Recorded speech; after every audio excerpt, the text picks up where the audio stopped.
அனைத்து ஊடக நண்பர்களுக்கும் பத்திரிகை நண்பர்களுக்கும் காலை வணக்கம்.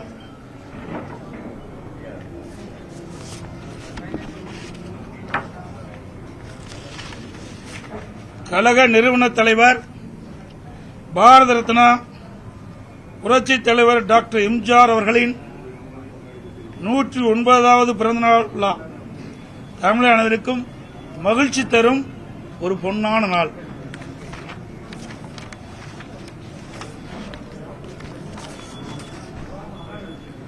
சட்டமன்ற பொதுத் தேர்தல் 2026 அனைத்து இந்திய அண்ணா திராவிட முன்னேற்ற கழக முதற்கட்ட தேர்தல் வாக்குறுதிகள். தமிழ்நாட்டின் 17வது சட்டமன்ற பேரவைக்கான பொது தேர்தல் விரைவில் நடைபெற உள்ளதை முன்னிட்டு மக்கள் நலன் ஒன்றை மட்டுமே குறிக்கோளாக கொண்டு செயல்பட்டு வரும் அனைத்து இந்திய அண்ணா திராவிட முன்னேற்ற கழகத்தின் சார்பில் அளிக்கப்படும் முதல் கட்ட தேர்தல் வாக்குறுதிகள். வாக்குறுதி எண் 1, மகளிர் நலன் குலவிளக்கு திட்டம். சமூகத்தில் பொருளாதார சமநிலையை உருவாக்கிட குலவிளக்கு திட்டத்தின் மூலம் அனைத்து குடும்ப அட்டைதாரர்களுக்கும் ஒவ்வொரு மாதமும் உதவித்தொகையாக ரூபாய் 2000 வழங்கப்படும். இத்தொகை குடும்ப தலைவின் வங்கிக் கணக்கில் செலுத்தப்படும். பேட்டி கொடுக்கறேன்ல, மறுபடியும் படிக்கணுமா? கொஞ்சம் கம்மனு இருங்க தம்பி, தயவு செய்து அப்புறம் எல்லாத்தையும் வெளியே போக சொல்லிடுவோம். அப்புறம் இது பேட்டி கொடுக்கறேன்ல, பேசி முடிக்கிற. வாக்குறுதி எண் 1, மகளிர் நலன் குலவிளக்கு திட்டம். சமூகத்தில் பொருளாதார சமநிலையை உருவாக்கிட குலவிளக்கு திட்டத்தின் மூலம் அனைத்து குடும்ப அட்டைதாரர்களுக்கும் ஒவ்வொரு மாதமும் உதவித்தொகையாக ரூபாய் 2000 வழங்கப்படும். இத்தொகை குடும்ப தலைவியின் வங்கிக் கணக்கில் செலுத்தப்படும். வாக்குறுதி எண் 2, ஆண்களுக்கும் மகளிருக்கும் கட்டணமில்லா பேருந்து பயண திட்டம். நகர பேருந்துகளில் பயணம் செய்யும் ஆண்களுக்கு கட்டணமில்லா பேருந்து பயண திட்டம் செயல்படுத்தப்படும். ஏற்கனவே நடைமுறையில் இருக்கும் நகர பேருந்துகளில் பயணம் செய்யும் மகளிருக்கான கட்டணமில்லா பேருந்து பயண திட்டம் தொடர்ந்து செயல்படுத்தப்படும். அறிவிப்பு எண் 3, அனைவருக்கும் வீடு அம்மா இல்லம் திட்டம். அம்மா இல்லம் திட்டம் மூலம் கிராமப்புறங்களில் குடியிருப்பதற்கு சொந்த வீடு இல்லாதவர்களுக்கு அரசே இடம் வாங்கி கான்கிரீட் வீடுகள் கட்டித்தரப்படும். அதேபோல நகர பகுதியில் சொந்த வீடு இல்லாதவர்களுக்கு அரசே இடம் வாங்கி அடுக்குமாடி வீடுகள் கட்டி அம்மா இல்லம் திட்டம் மூலம் விலையில்லாமல் வழங்கப்படும். அதைப் போலவே ஒரே குடும்பத்தில் வசிக்கும் பட்டியலின மக்கள் அவருடைய மகன்கள் திருமணமாகி தனி குடித்தனம் செல்கின்ற போது அரசே இடம் வாங்கி அவர்களுக்கு கான்கிரீட் வீடுகள் கட்டித்தரப்படும். அறிவிப்பு எண் 4, 100 நாட்கள் வேலை வாய்ப்பு திட்டம் 150 நாட்களாக உயர்த்தப்படும். 100 நாட்கள் வேலை வாய்ப்பு திட்டம் 125 நாட்களாக உயர்த்தப்படும் என்று மத்திய அரசு அறிவித்துள்ளது.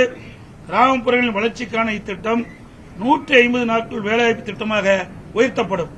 அறிவிப்பு எண் 5, அம்மா இருசக்கர வாகனம் வழங்கும் திட்டம். மகளிருக்கு ரூபாய் 25,000 மானியத்துடன் 5 லட்சம் மகளிருக்கு அம்மா இருசக்கர வாகனங்கள் வழங்கப்படும். தேர்தல் அறிக்கை தயாரிக்கும் குழு மண்டல வாரியாக பலதரப்பட்ட மக்களை நேரில் சந்தித்து அவர்களின் கோரிக்கை மனுக்களை பெற்றுள்ளனர்.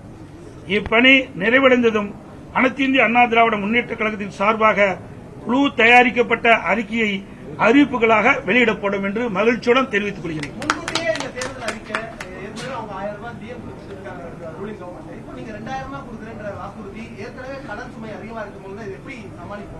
அவர்களுக்கு திறமை இல்ல, எங்களுக்கு திறமை இருந்தது. நாங்க ஆட்சி செய்கின்ற பொழுது 5,18,000 கோடி தான் கடன் இருந்தது. எந்த சூழ்நிலை? ஒரு ஆண்டு கொரோனா காலத்தில் கூட அரசுக்கு வரி வருவாய் இல்லாத நேரத்தில் கூட கொரோனாவுக்கு 40,000 கோடி செலவு செய்தோம். நாங்க திறமையா நிதி கையாண்டு நிதி சுமை இல்லாம நிதி சுமை குறைவாக இருக்கின்ற சூழ்நிலை நாங்கள் உருவாக்கி தந்திருக்கிறோம். ஆனா திராவிட முன்னேற்ற கழக அரசு பொறுப்பேற்ற பிறகு இந்த நிதி மேலாண்மை அமைப்பை ஏற்படுத்தி நிபுணர் குழு அமைக்கப்பட்டு அந்த நிபுணர் குழு மூலமாக கடன் குறைக்கப்படும், வருவாய் உயர்த்தப்படும் சொன்னாங்க. ஆனா அதுக்கு நேர்மாறாக நிபுணர் குழு அமைக்கப்பட்டபோது கடன் தான் அதிகரிச்சிருக்குது. சுமார் இந்த ஆட்சி முடிகின்ற தருவாயில் 5.5 லட்சம் கோடி கடன் இருக்கின்ற ஒரு சூழ்நிலை ஏற்பட்டுள்ளது.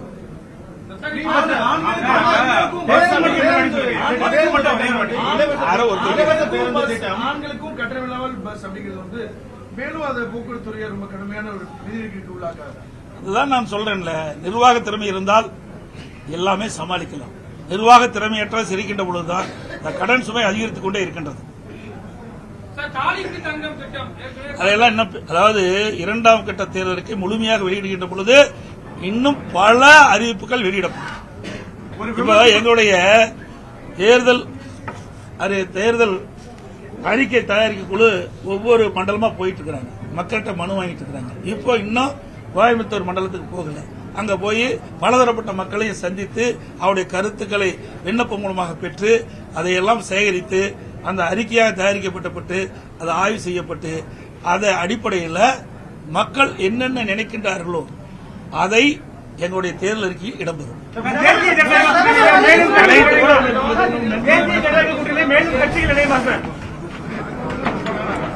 தேசிய ஜனநாயக கூட்டணி சில கட்சிகள்